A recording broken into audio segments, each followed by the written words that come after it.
네, 여러분 안녕하십니까. 뉴스 빅5 시작하겠습니다. 오늘 함께 하실 네 분 먼저 소개해드리도록 하겠습니다. 최경선 매일경제 논설위원, 임방글 변호사, 하재근 평론가, 김성수 변호사 나오셨습니다. 어서 오십시오. 안녕하세요.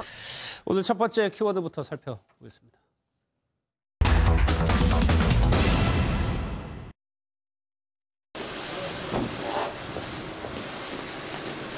아닙니다. 오늘 못다한 이야기 사실대로 다 이야기하겠습니다. 2억 원이 비서명의로 입금됐다고 했어요. 이유가 뭔가요? 그때 심부름을 시켰을 겁니다. 그냥 채용 비리 부분을 인정하신 겁니까? 네. 아주 밤늦게까지 죄송합니다. 오셨는데. 네. 조서에 날인하지 않았습니다. 조사 과정에서 언급은 없었지만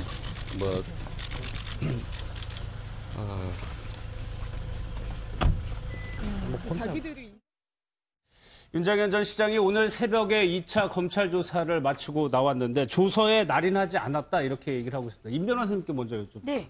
조서에 날인하지 않았다 이게 무슨 말입니까? 조사를 받으면요. 네. 이제 피의자 신문 조서라는 걸 작성을 합니다. 네. 그래서 다 조사가 끝나면은 수사기관에서 지금 검찰이죠. 검찰에서 피의자에게 그 주소를 줘요. 네. 한번 읽어보고 본인이 이야기한 대로 다 담겨 있으면 여기다가 본인의 이제 서명과 날인을 해라라고 이야기를 하고요. 그렇게 하면 그 피의자 신문 조서가 완성이 됩니다. 네. 대부분의 피의자들이 읽어보다가 본인 내용이 맞으면은 서명하고 날인하고요. 읽어보다가 자기가 이야기한 거 좀 다르다. 그러면 그 부분에 대해서 수정이나 정정을 요청해서 그 자리에서 또 바꿔 고치기도 해요. 네. 근데 지금 윤장현 전 시장 같은 경우에는 본인이 이제 수사기관에서 수사를 다 받고 본인이 피의자 신문 조사를 보니까 본인이 생각했던 것과는 전혀 다른 취지로 이렇게 아마 작성이 된 것으로 보여요. 그러니까 어떻게 그게 조사 과정에서 다르냐면요. 네. 조사 과정에서는 수사기관이랑 이야기한 모든 게 다 적혀지는 건 아니거든요. 그러니까 녹취록이 아니에요. 그러니까는 그 수사기관이 이제 본인이 물어보고자 싶은 것에 이제 중점적으로 잡아서 이야기를 하고 거기에 대한 답을 얻으면 그걸 옮겨졌기 때문에 예. 이 조사하는 사람의 그 취지가 더 많이 담겨 있게 그렇겠죠. 되거든요. 예. 그러니까 조사받는 사람 입장에서는 나는 A라는 의도로 자꾸 얘기를 했는데 처음에는 그 조서를 받아보니까 이거 완전히 B라는 의도로만 쭉 작성이 된 거예요. 그러니까 야 이거는 내가 생각한 조사가 아니다라고 하면서 서명 날인을 거부한 거고요. 만약에 그렇게 부인할 경우에는 이건 정말 그냥 종이 조가리밖에 안 돼요. 아무런 효과가 그렇죠. 없는 거죠. 서명 날인을 법정에서. 해야 이 피의자 신문 조서를 받는 거는 그것을 법정에서 증거로 사용하기 위해서인데 예. 이렇게 서명 날인이 없으면 법정에서 증거로 사용을 전혀 못 합니다. 예. 그러니까 이제 그런 의미에서 이거는 오늘 받은 조사는 법정에서 증거로 쓸 수 없다. 이런 지금 자세에서 서명 날인을 거부한 거죠. 그럼 구체적으로 어떤 게 마음에 안 들었는지 윤 전 시장의 좀 변호인의 얘기를 좀 들어보도록 하겠습니다.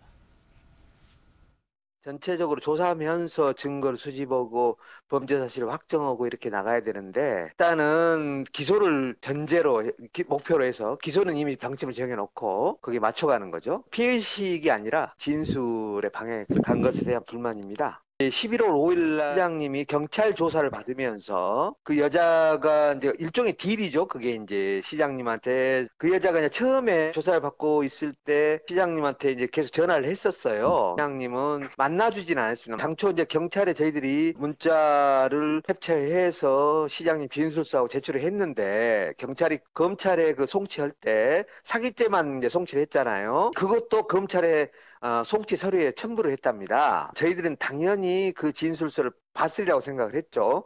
조사받는 과정에서 저희들한테 유리한 자료인데 절대 물어보지 않았어요. 그게 고의든 그 실수든 간에. 그래서 이제 변호사가 물어봤답니다. 읽어보셨냐 그랬더니 읽어봤다는데 그 내용을 몰라요. 어제 당초에 7시에 끝날 예정이었는데 그런 부분을 강력하게 항의를 했고 마지못해 이제 조사는 했는데 윤 전 시장에게 유리한 것들이 포함되지 않았다라는 얘기인 것 같은데 결과적으로 나는 피해자인데 왜 피의자로 조사하느냐 이런 말인 것 같아요. 그렇죠. 가장 다툼이 있는 게 결국은 공직선거법에 예. 이것이 이 4억 5천만 원을 준 것이 공천을 바라고 준 거냐 아니면 단순히 그렇죠.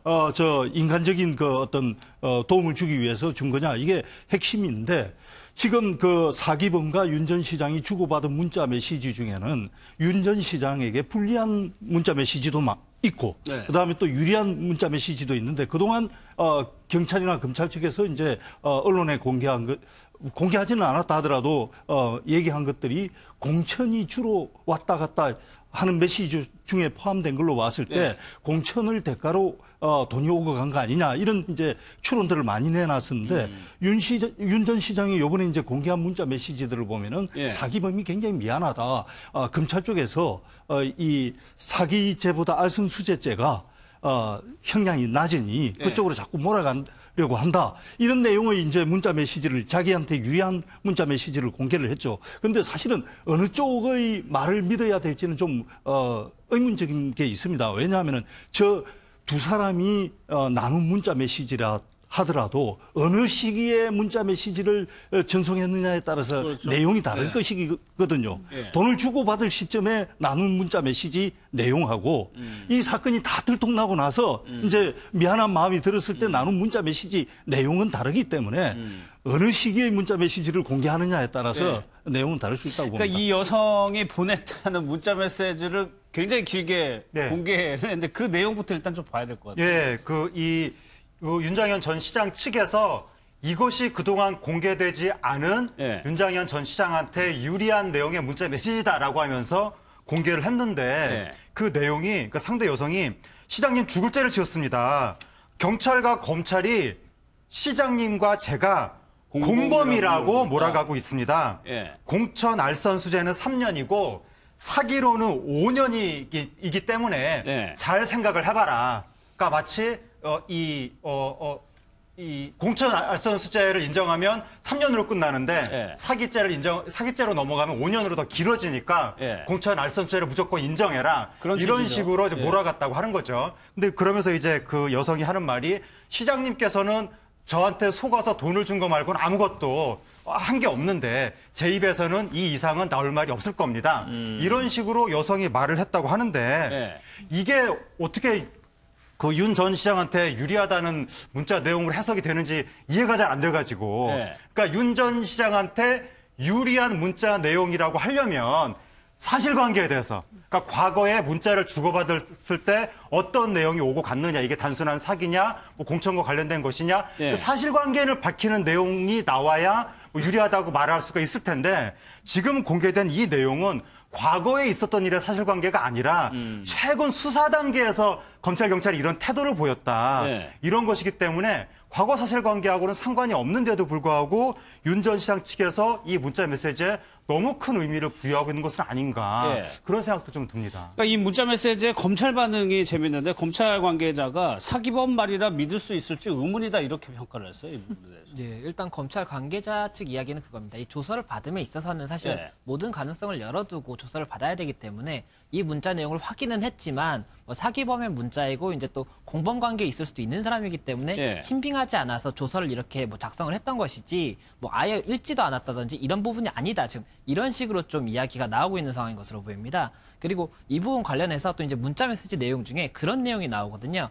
이 사기범 김 씨가 그 휴대폰 내용 중에 조금 이제 불미스러운 부분이 있을 수가 있으니까 휴대폰을 바꾸시는 게 좋겠다라고 오히려 이제 좀 증거 인멸을 네. 뭐 이제 좀 제안하는 듯한 내용도 있기 때문에 그런 부분들을 보면 오히려 이게 꼭 유리하다고만 볼 수 있는 문자가 아니지 않느냐 이런 의견도 좀 피력을 하고 있기 때문에 좀 예. 어떻게 보아야 할지에 대해서도 좀 다각적으로 검토가 필요한 것이 아닌가 이런 생각이 듭니다. 그러니까 이 내용만 딱 놓고 보면은 뭐 그렇다고 볼 수도 있는데 다른 내용 200건이 넘게 문자를 주고받았거든요. 다른 내용도 많이 들어있단 말이에요. 사실 이런 뭐 고소 사건 이게 수사하는 그 이런 과정에서 네. 문자 메시지가 이제 많이들 나오는데요. 서로 이제 의견이 특히 대립될 때 그러면 각자 자신들에게 유리한 부분만 이렇게 보입니다. 아, 이거 봐라, 아니지 않냐, 내지는 요거 봐라, 뭐 맞지 않냐 이러면 이제 굉장히 다툼이 일어나는데요. 그럴 경우에는 사실 문자 전체의 그 취지를 쭉 봐야 돼요. 앞에서 한 내용에 따라서 지금 이 해당 문자가 어떤 의미를 나타내는지 다 달라질 그렇겠죠. 수 있거든요. 예. 이제 그 부분은 아마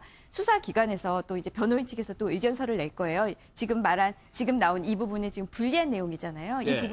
이 부분만 딱 짚고 이 윤 전 시장에 대해서 불리하게 판단하면 안 된다라는 취지로 또 이제 의견서도 나가고 한다면은 그러면 전체 내용, 이 두 사람 사이에 오간 전체 내용을 보고 이렇게 해석할 수 있다, 저렇게 해석할 수 있다. 이제 서로 좀 공방이 오갈 것으로 보입니다. 알겠습니다. 지금 윤 전 시장의 상황에 대해서 돈이 좀 없다라는 얘기를 변호인들이 하고 있습니다. 어떤 상황인지 한번 좀 직접 보겠습니다. 예, 아시다시피 시장님이 그 여자한테 3억 5천 대출 받은 거나 평소에 있는 빚들 포함해서 그리고 지금 현재 살고 있는 집이 전부인데 그게 담보 1억 5천 잡혀 있고 처분하려고 내놨었어요. 왜냐면 4억 5천 마련하면서 1억 아는 지인한테 빌린 거 갚아야 되고 이제 여러 가지 해서 집을 내놓고 이제 하순 쪽으로 가려고 동네 앞에 부동산에 내놓은 상태였어요. 그거 이제 이분이 이제 의사를 할 수가 없어요. 나이가 70인데 의사를 개업할 수가 없잖아요. 그러면 이제 방법은 어디 요양병원 원장이나 가야 되는데 주변에서도 가지 말라고 해서 무직이죠. 아무래도 이제 몸이 안 좋으시죠. 위암 수술한 지가 얼마 안 됐기 때문에 자택에 계시는데 이런 일이 처음 당하신 거고 뭐 정신이 없는 상태입니다. 그 자기 집 문 들어가실 때 비밀번호도 기억이 잘 안 날 정도니까. 그러다 보니까 4억 5천만 원의 돈도 관심인데 이 부분에 대해서 윤 전 예. 시장 측에서 돌려달라고 하고 또 예.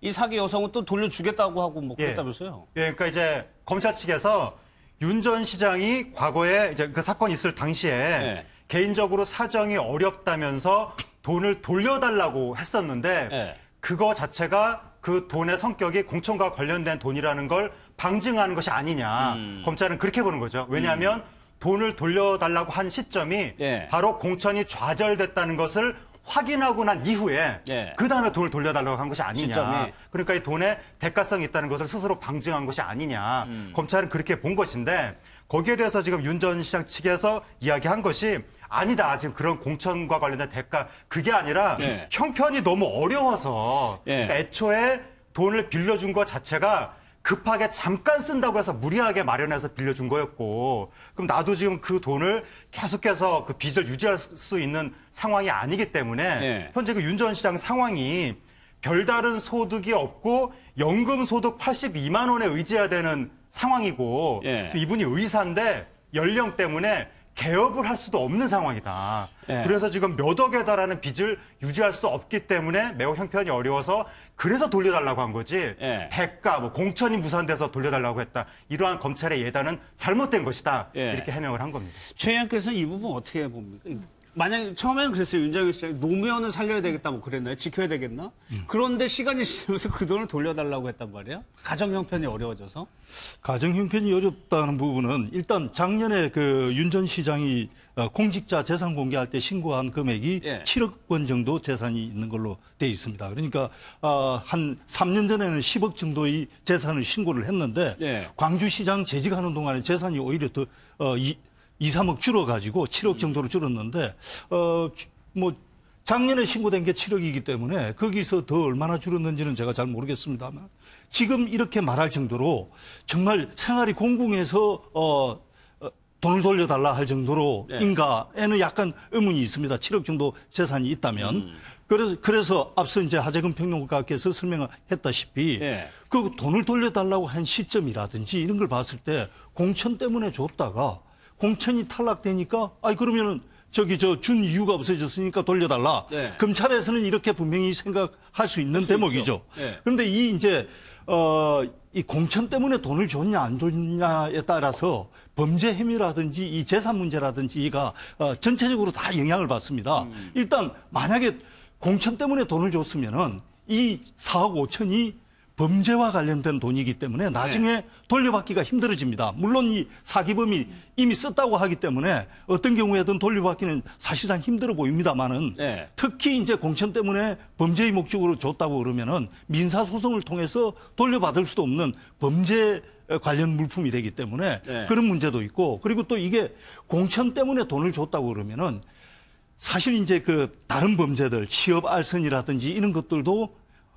공천이 아니라고 만약에 이제 판단이 된다면 정말 인간적인 정의 때문에 어떤 취업 알선을 했다 이렇게 된다면은 사실 정상 참작의 경우가 클 텐데 네. 공천 때문에 만약에 취업 알선을 했다고 그러면은 이 또한 재질이 높아지기 때문에 이 공천 때문에 돈을 줬냐 안 줬냐는 재산 문제뿐만 아니라 다른 혐의의 형량에도 영향을 많이 줄 것 같습니다. 알겠습니다. 내일이 공직선거법 공소시효 마지막 날이기 때문에 내일이요 기소 여부를 검찰이 발표한다고 하니까 한번 좀 지켜보도록 하고요.